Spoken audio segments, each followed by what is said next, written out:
meu nome é Loreta, ginecologista obstetra. Hoje eu tô com o Dr. Edson, meu querido amigo, uma pessoa que sabe muito. Eu fiz uma pós-graduação que ele deu aula, virei fã dele e convidei ele para esclarecer pra gente hoje sobre os tipos de anticoncepcional. E a gente tem que discutir muito essas coisas que tem na rede social que anticoncepcional faz mal.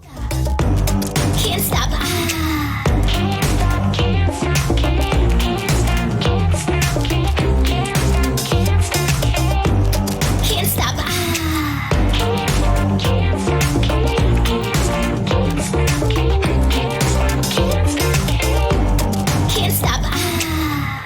Obrigado, Loreta. Eu sou o Edson, eu sou médico ginecologista também. Eu trabalho muito com anticoncepção lá dentro da Faculdade de Medicina da USP. O meu Instagram é @dredson_ferreira e eu tô feliz de poder conversar com você sobre isso. Obrigado pelo convite. E a coisa que você mais sabe, né? Então, já deve estar aqui só pensando o que eu vou perguntar. Falando de anticoncepcional, o anticoncepcional combinado, etinil estradiol com progesterona, que é o mais comum e mais utilizado no mundo, existe na rede social uma linha de pessoas que é contra o anticoncepcional, né? Então tem coisas que eu vejo que eu juro que eu quero morrer de catapora, que é assim, deram anticoncepcional para regular seu ciclo, né? Sem o diagnóstico adequado. Só que a primeira função do anticoncepcional é evitar a gestação. Se o ciclo está irregular ou não, assim, neste momento que eu não quero engravidar, isso não vai mudar o desfecho final se a pessoa não tiver alguma coisa muito fora do padrão. Tô certa ou tô errada? A pergunta é, frente à mídia, que faz uma demonização dos nossos anticoncepcionais, você tem como me dizer quais as vantagens de tomar anticoncepcional antes da gente entrar nos tipos de anticoncepcional? Perfeito. Então, quando a gente pensa em anticoncepção, a gente sabe que tem os 5 grandes grupos, né? Os métodos comportamentais, de barreira, intrauterinos, hormonais e cirúrgicos. E dentre os hormonais, tem aqueles que têm estrogênio, que são os combinados, e os que não têm estrogênio, que são os de progestagênio isolado. Desse que você está me perguntando, são os métodos combinados. Pode ser oral, pode ser injetável, anel, adesivo, todos eles vão ter mais ou menos o mesmo funcionamento. O que a gente tem que pensar? Que muito do que se difundiu de informação ou é consequência de coisas antigas. Doses altas, né? O primeiro anticoncepcional, que foi o Enovid, foi lançado em 1957. Ele tinha 150 microgramas de mestranol, 8 a 10 vezes mais do que o que a gente usa hoje. Então, era uma quantidade muito maior. Por isso que teve AVC, derrame, infarto, todas essas complicações. Hoje, com as doses que são utilizadas, isso é muito menos comum.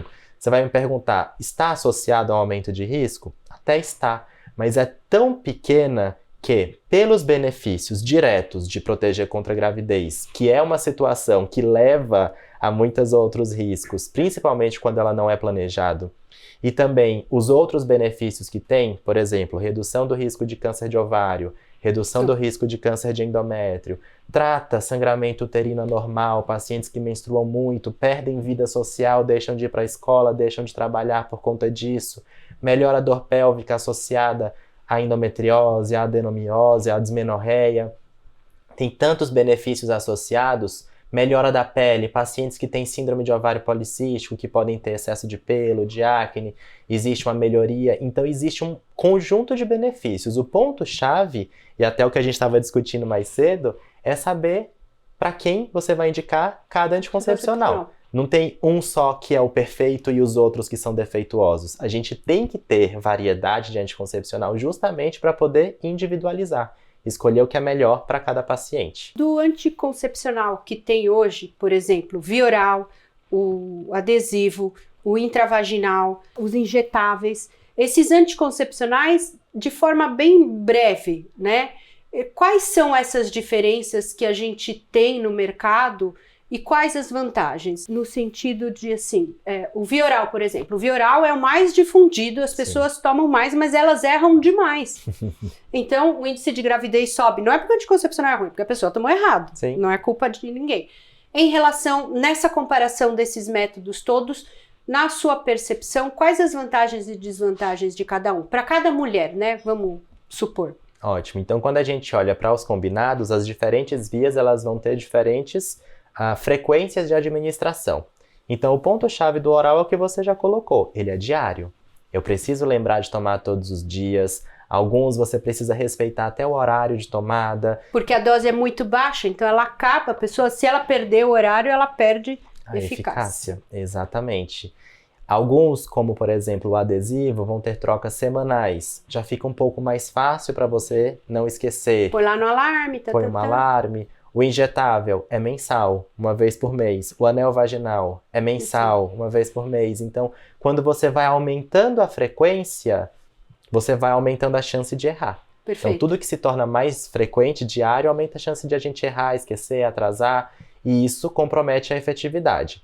Ainda assim, todos esses métodos, quando a gente olha para o uso típico, que é o uso que acontece na vida real, não é o uso de pesquisa clínica, mas é o uso do dia a dia, a gente vê que as taxas de falha desses métodos giram de 3 a 9 gestações a cada 100 pessoas ano. Então, mais ou menos uma em cada 11 pacientes que a gente prescreveu uma anticoncepcional, ela vai acabar engravidando porque ela usou errado, porque ela usou sem querer, ou às vezes ela usou uma medicação que interagia com o anticoncepcional e esqueceu de avisar pra gente, ou esqueceu de avisar para outra pessoa que prescreveu, e isso também pode comprometer a efetividade do método. Mas o anticoncepcional via oral é um ótimo método de anticoncepção. Sem dúvida. Qual é a contraindicação mais importante para anticoncepcional oral combinado? Então, as contraindicações para o anticoncepcional oral combinado: câncer de mama, muito importante. Quem já teve trombose, também é uma outra situação muito importante. Pacientes que tenham doenças graves, como por exemplo, uma hipertensão descontrolada, um diabetes que já levou à lesão de outros órgãos, que já causou problema de visão, problema renal, ou uma paciente que já esteja grávida, também não deve utilizar. Aí não é bom. Mas no geral, a gente faz uma história clínica, a gente conversa com as pacientes para saber quais que são as doenças que ela tem. Quando precisa, se pede alguns exames para identificar essas condições, e se ela não tiver contraindicação, o uso do combinado é uma boa possibilidade contraceptiva. É um método muito bom. A gente só tem que lembrar de conversar com as nossas pacientes sobre a questão de adesão. Quando você precisou fazer tratamentos que duraram alguns meses, como que você era? Regradinha, tomava certinha. Não serve. Se ela era esquecida, a gente já tem que pensar numa alternativa para ela, pensar num método de longa duração. E nessas indicações, vamos supor, uma menina de 13 anos, ela pode ir na farmácia e comprar qualquer anticoncepcional e tomar? Se ela for na farmácia, ela vai conseguir comprar. Por quê? Porque não existe a exigência de uma receita médica, é diferente de um antibiótico. Se você quiser comprar um antibiótico, você precisa da receita para que ele seja dispensado. Então, conseguir, ela vai. Se é a melhor estratégia, a gente acha que não, né? Porque nem sempre o mesmo método que a amiga usou vai dar certo para ela. Então, o ideal é que ela seja avaliada antes da prescrição. E essas meninas, por exemplo, elas podem ir sozinha no ginecologista para pedir anticoncepcional? Sim, isso está assegurado, o Estatuto da Criança e do Adolescente é claro em relação a isso. A Lei de Proteção dos Direitos daquela adolescente falam que a prioridade é que ela se proteja contra a gravidez. Então, se você atende uma menina adolescente, ela passou em consulta com você e você prescreveu um anticoncepcional para ela sem a mãe, tá tudo certo. É o correto de ser feito. O que existe e que é uma discussão bastante polêmica é que abaixo dos 14 anos, qualquer relação sexual, ainda que consentida, ela é considerada um crime de estupro de vulnerável. E aí, do ponto de vista legal, e é até interessante que a gente converse isso com as nossas adolescentes, né? A ideia de tentar, se possível, postergar a relação para depois dos 14 anos, tem essa base legal de proteger a pessoa de quem ela gosta. Porque você imagina que se alguém descobre que esse namoro está acontecendo e denuncia, aquele namoradinho vai ficar com um carimbo de estuprador. E isso é muito pesado. Mesmo que ele tenha a mesma idade dela. Mesmo que ele tenha a mesma idade dela. Infelizmente, é essa perspectiva legal. Que a lei tem um intuito bom, que é de proteger aquelas meninas que são realmente vítimas de violência, mas nesses casos específicos em que existe um exercício saudável da sexualidade do adolescente, ela pode ser um tiro no pé. E o adesivo, por exemplo, você tem alguma contraindicação para o uso de adesivo? Não estou falando da parte médica, mas por causa de ser semanal ou porque põe na pele, em termos de adesão? O adesivo, o ponto que pega nele é a exposição. Então, se você consegue colocá-lo num local e você tá com uma camisa que nem a sua, com as mangas cobertas, provavelmente ninguém vai ver. Agora, se estiver fazendo calor, se tiver com uma regata e o adesivo nas costas, algumas pessoas vão ver e pode ser que você não queira que as pessoas saibam que você está usando. Então, a questão da exposição, algumas vezes pode pegar. Pacientes que fazem treinos aquáticos, por exemplo, natação, aumenta um pouquinho a chance de esse adesivo descolar. E pacientes que têm peso acima de 90 quilos, ele tem mais chance de falhar. Porque a dose é muito pequena, né? E tem a questão da absorção através do tecido adiposo, né? Então, no fim das contas, a gente, além de todas as contraindicações, porque ele também é um método combinado, a gente acaba restringindo nesses casos. O peso acima de 90 quilos é um motivo para eu não usá-lo, por exemplo. Pensando na anticoncepção injetável, que é o estrogênio, vou pôr bioidêntico, porque as pessoas não conseguem fazer o raciocínio que a gente faz, né? Então, que é um hormônio bioidêntico, muito parecido com aquele que a gente produz. Então, teoricamente, ele tem uma efetividade com menos dano do que etilenoestradiol, que é o que a gente toma por boca. Nesse sentido, por que os anticoncepcionais injetáveis, que são baratos, que podem ser usados uma vez por mês, são tão pouco prescritos pelos médicos? E eu garanto para você que metade deles não sabe que aquilo é estrogênio natural. Então, essa resposta a gente não tem. Por que as pessoas prescrevem pouco injetável mensal? A pouca difusão do injetável mensal tem muito a ver com o fato de que esse não é um método que é muito utilizado em países ricos.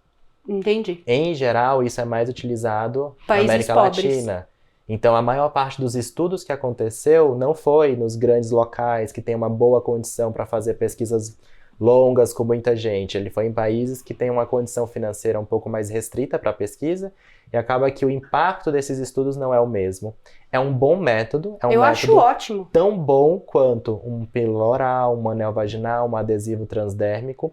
Tem a conveniência de que ninguém vai ficar sabendo, então ela não precisa carregar a cartela, ela vai lá no posto uma vez por mês e recebe. Porém, é um método intramuscular, então por ser uma injeção, algumas pessoas podem achar ruim, e a necessidade de ir todos os meses ao posto tomar diminui a aderência. Uma injeção também acaba comprometendo a adesão. Então, eu acho que esses são os pontos que pegam, né? Mas o fato de ser estrogênio natural é algo que é interessante pra gente, mas aí a gente tem que lembrar que eles vão funcionar no raciocínio do mesmo jeito que todos os outros, né? Se eu não posso usar um tipo, eu não posso trocar por outro porque o estrogênio é natural. Isso vale para todos eles. Os critérios de elegibilidade, o que a Organização Mundial de Saúde coloca como posso ou não posso, são semelhantes. Se tiver estrogênio, também não vai poder usar. Já tive trombose, posso usar um estrogênio natural? Também não. Pelos critérios da OMS, né? Exato, pelos critérios da OMS. Vou agradecer ao Edson pela presença. Esse tipo de informação, ele tem um único objetivo, que é disseminar conhecimento para a população que tem pouco acesso, de forma gratuita e fácil. Então, se você tem dúvida, deixa sua dúvida aí, deixa seu like, que às vezes a gente demora para responder, mas a gente acaba respondendo. Segue o Dr. Edson lá no Instagram, porque ele é maravilhoso. Make me mad, 'cause if you're gonna make me mad, make me bad, make me bad.